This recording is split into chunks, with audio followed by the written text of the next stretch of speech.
Agriculture Secretary Francisco Tu Laurel pushes back after Vice President Duterte sharply criticized the government's 20 pesos per kilo rice program. He insists the cheaper rice stocks are of good quality.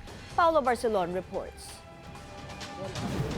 Agriculture Chief Francisco Tu Laurel did not mince words upon hearing Vice President Sara Duterte's remarks that the 20 pesos per kilo rice stocks government is selling in the Visayas are not for human consumption. In an interview with state media, Laurel said he hopes the Vice President would help the program instead of criticizing it. Sana na lang imbis na bumatikos ang ating Vice Presidente who I deeply respect, ay sana tumulong na lang sa aming programang ito para sa lahat naman ng mamamayan nito. Of course, umpisahan natin ito sa Region 6, 7, and 8 and Negros Island region as a pilot project. Duterte earlier said that the cheap price was just part of the Marcos administration's moves to get votes from the Visayas. She even claimed rice stocks there are meant for pigs.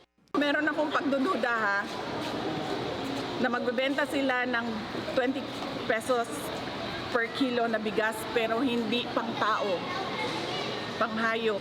Some individuals and groups are having doubts. In an interview with DWAR Abante Radyo's Walang Atrasan, former Agriculture Secretary Leonardo Montemayor wondered how the government can bear with the cost of making rice cheaper for lower-income families. To produce 1 kilo of rice, NFA must spend mga 37 pesos. Kasi namimili po yan ng panoy . Ngayon, ibibenta mo ngayon ng 20 pesos. Di bawat kilo na ibibenta natin at 20, malaking pagkalugi o kung hindi pagkalugi, yung subsidy. Rice Watch Group Bantay Bigas, meanwhile, is doubtful of the program's timing. Pwedeng i-boost din yung trust rating ni BBM dahil sa yung latest na survey ay bumaba ng double digit yung trust rating ni BBM. So lahat yan ay pwede natin sabihin na may kaugnayan dun sa politika. Laurel says the program will be subsidized by national and local governments and that rice stocks are not old stocks and are of good quality. The Samahang Industriya ng Agrikultura asked the DA to ensure farmers are protected from lowballing traders. Sana ang gusto natin yung zest and determination ng government to lower rice prices.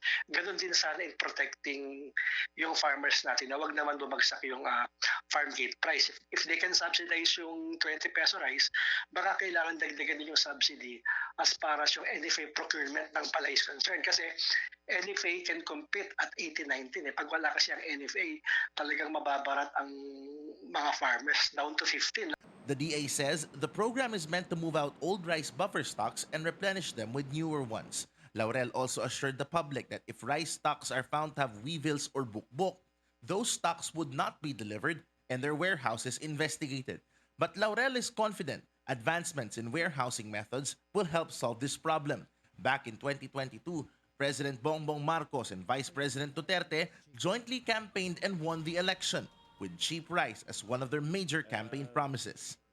While the DA and other government agencies are preparing for the rollout of rice to be sold at 20 pesos per kilo, many people are asking, will lower-income families gain access to cheaper rice? Or will this be another half-cooked proposal to gain votes this midterm elections? Paulo Barcelon, Billionario News Channel.